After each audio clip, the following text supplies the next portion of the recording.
Det å få laget gode videoer kan noen ganger være litt utfordrende. Kanskje spesielt hvis du har flere hensyn å ta, sånn som jeg har. Jeg har en gjeng med tenåringer nå som skal av gårde mens vi er på dette feriesenteret her sånn. Og likevel så hadde jeg lyst til å få spilt inn video. Og nå skal jeg få vise deg hvordan jeg løser disse utfordringene, både når det gjelder vær, når det gjelder tidsplanlegging, når det gjelder steder å filme, og ikke minst når det gjelder å skyte video i seg selv.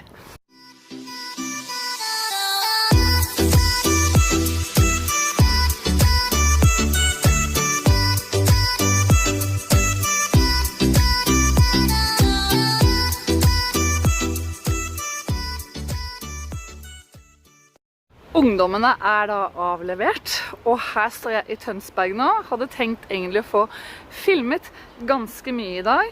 Været er skiftende, det er skiftende skydekke. Plutselig så er det sol, så er det overskyet, og så er det vind, ikke minst. Og så skal jeg vise deg nå, for det som er superviktig når du skal filme, det er å lage videoen så interessant og så relevant som mulig for dine seere. Og det er ikke alltid så lett å planlegge, spesielt ikke hvis du er på ferie, for vi er jo på en hyttetur nå. Og der, når man har hytta full av ungdommer som også skal finne på ting, og man skal ha andre ting som skal skje, så er det ikke så lett å få det til. Så for å få dette til å passe inn i en litt travel situasjon, så er det også viktig å kunne komme seg ut på steder hvor du faktisk kan filme.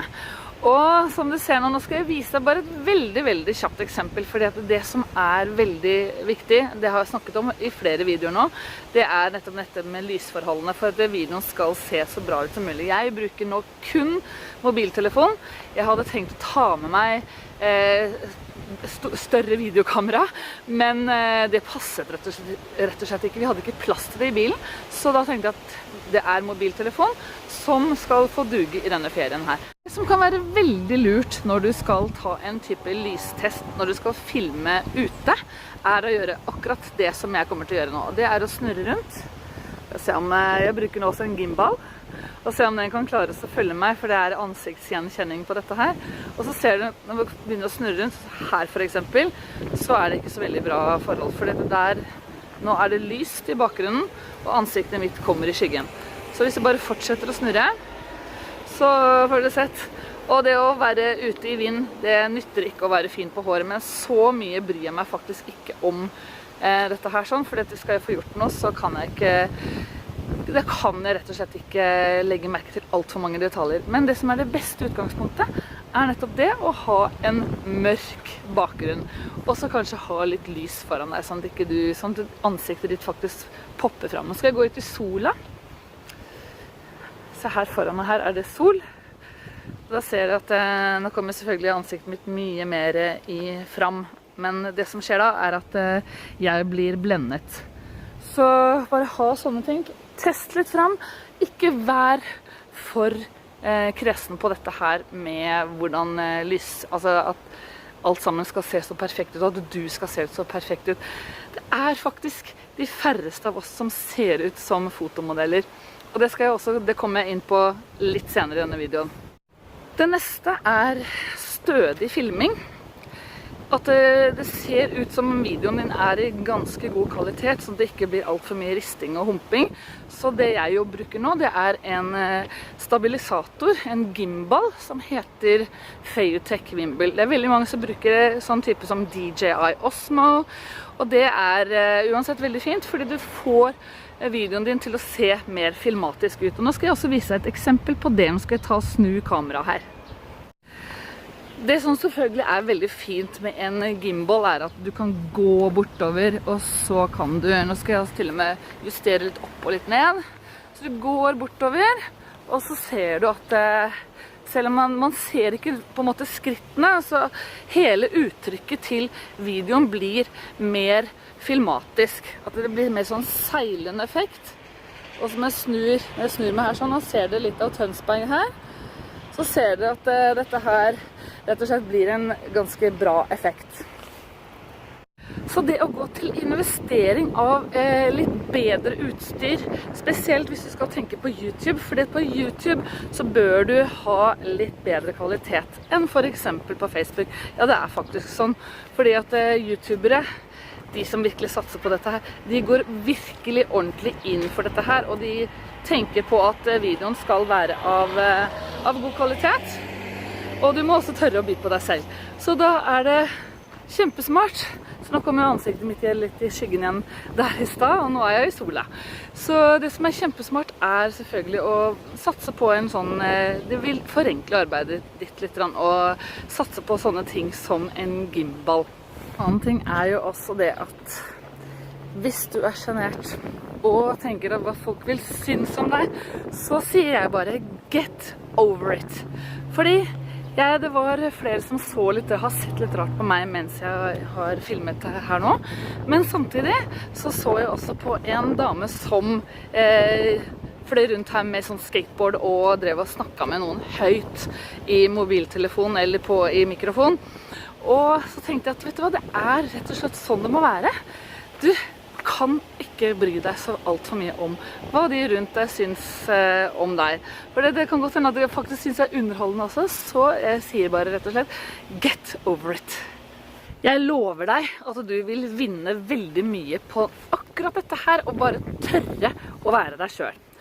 Og tørre å by på deg selv, og tørre å i det hele tatt virkelig komme fram og poppe. Og hvis du legger merke til en ting nå som også er veldig viktig når det gjelder video, så er det dette med bakgrunnen. Jeg står nå på et ganske skjermet sted hvor det er blader i bakgrunnen. Og farger og blader og det å ha noe fint å se på, det er veldig ofte det som også gjelder. Og vet du hva? Jeg er jo ikke noe fotomodell selv heller. Det er mange som driver og prater om det, at noen lykkes veldig bra fordi at de ser bra ut. Du trenger ikke det. Du trenger ikke å være den fineste eller den beste fotomodellen. Det viktigste er, og nå blåser det litt her, nå har jeg ikke med meg noe ekstra ekstern mikrofon. Det viktigste er at du virkelig tenker litt over dette her med farger og med bakgrunn. Jeg har på meg nå en rød jakke med litt, eller så jeg har på meg en jakke med litt rødt i, mener jeg. Og så har jeg også på meg en blå singlet. Men det grønne bak her sånn, det er en fin innramming. Jeg skal også vise en annen innramming som også er veldig brukbar, som er veldig bra å bruke. Kommer nå.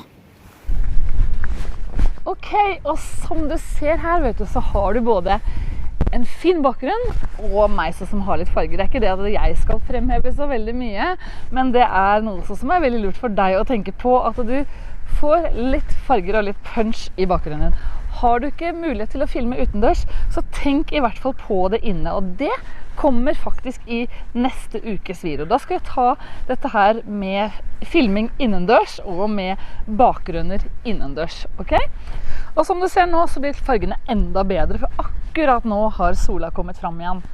Så hvis du synes at dette her var nyttige tips for deg, så kan du faktisk gå videre nedover i beskrivelsen her sånn. Har jeg masse gode tips til deg, blant annet både de fem viktigste videoene alle bedriftseiere bør ha.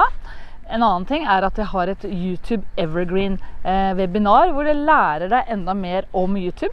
Og dessuten så får du også en utstyrsliste, så det er bare å scrolle nedover i beskrivelsen her sånn. Gi meg gjerne en thumbs up, for du vet jo det at jeg synes det er så givende å vite at jeg kan bidra til å være til nytte for deg og flere andre som kanskje kan få bruk for disse tipsene. Del gjerne videoen videre også, for eksempel ved å ta en screenshot nå. Og del for eksempel på Instagram eller andre steder hvor du synes at det kanskje kan være andre som kan trenge nyttige tips og triks om video. Så vil jeg bare minne deg på helt på slutten, ta og abonner på kanalen vår her. Og hvis du vil se flere videoer i denne serien, eller som er tilsvarende tidligere videoer, så kan du få sett dem her. Da ses vi neste uke.